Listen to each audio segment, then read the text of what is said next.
क्या आप जानते हो, एक दौर ऐसा भी था जब अंग्रेज पुर्तगाली समुद्र पर राज करने का सपना देख रहे थे, लेकिन हिंदुस्तान के एक राजा ने उनके इस सपने को चकनाचूर कर दिया।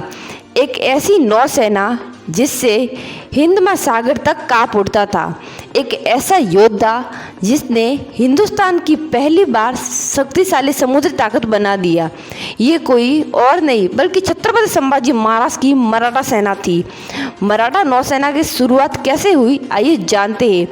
17वीं शताब्दी में जब हिंदुस्तान पर मुगलों का राज था और समुद्र पर पुर्तगालियों और अंग्रेजों का दबदबा था, तभी एक महान नेता ने यह समझ लिया कि अगर किसी को अपनी सत्ता को मजबूत करना है तो सिर्फ ज़मीन पर नहीं बल्कि समुद्र पर भी कब्जा करना होगा।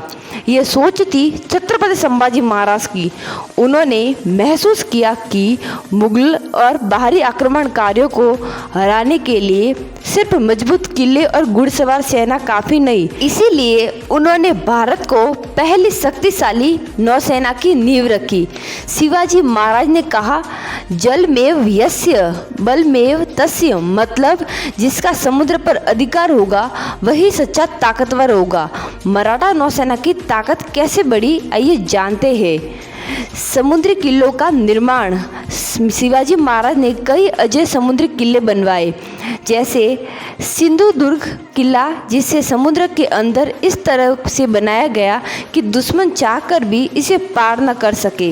विजयदुर्ग किला, इसे भारतीय नौसेना का जन्म स्थान कहा जाता है। मुरुड जंजीरा, जहां मराठों ने कई समुद्री लड़ाइयाँ लड़ी और दुश्मनों को धूल चटाई। मराठों ने भारी भरकम जहाज़ों की बजाय छोटे, तेज और शक्तिशाली जहाज़ों का इस्तेमाल किया, जिससे दुश्मनों की जहाज़ों पर छापा मारने में महारत हासिल थी। ये जहाज़ लकड़ी के बने होते थे, लेकिन उनमें लोहे की कीलें मोटी परतें होती थी, जिससे अधिक टिकाऊ होते थे। इन जहाज़ों को इस तरह डिज़ाइन किया गया था कि भारी तूफानों में भी टिक सके। कान्होजी आंग्रे मराठा नौसेना के अजय कमांडर थे। शिवाजी महाराज के बाद मराठा नौसेनाओं को ताकतवर बनाया कान्होजी आंग्रे ने। कान्होजी आंग्रे का नाम सुनकर ही अंग्रेजों की रूह कांप जाती थी। उन्होंने कई बार ईस्ट इंडिया कंपनी के जहाज़ों पर हमला किया और उन्हें लूट लिया। ब्रिटिश, पुर्तगाल और डच सभी इनकी ताकत से डरते थे और कई बार उन्हें हराने की कोशिश की, लेकिन कोई सफल नहीं हुआ। क्या आपको पता है कि 1717 में ब्रिटिश नौसेना ने कान्होजी आंग्रे को हराने के लिए एक बड़ा हमला किया, लेकिन उन्हें करारी शिकस्त का सामना करना पड़ा। आखिर मराठा नौसेना से अंग्रेज और पुर्तगाली क्यों डरते थे, आइए जानते हैं। मराठा नौसेना की ताकत इतनी ज़्यादा थी कि अंग्रेजों और पुर्तगालियों को मजबूत होने के लिए संधि करनी पड़ी। ईस्ट इंडिया कंपनी ने मान लिया कि मराठों को हराना नामुमकिन है। पुर्तगाली और डच व्यापारियों ने अपने जहाज़ों पर मराठा नौसेना से बचने के लिए सेफ पैसेज टैक्स देना शुरू कर दिया। 1700 के दशक में मराठों का समुद्र पर इतना प्रभुत्व था कि भारत का पश्चिमी तट पूरी तरह से उनकी निगरानी में था।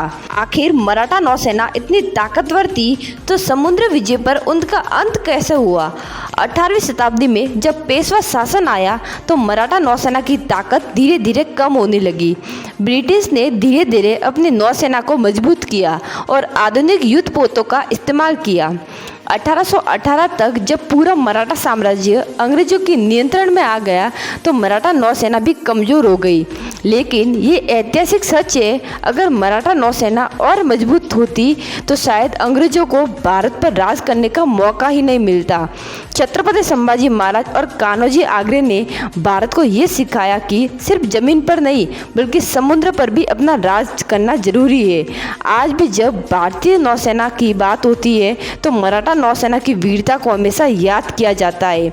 अगर आपको ये कहानी प्रेरणादायक लगी हो तो इस वीडियो को शेयर करें, कमेंट में बताएं कि आपको लगता है कि मराठा नौसेना और मजबूत होती तो भारत का इतिहास कुछ और होता।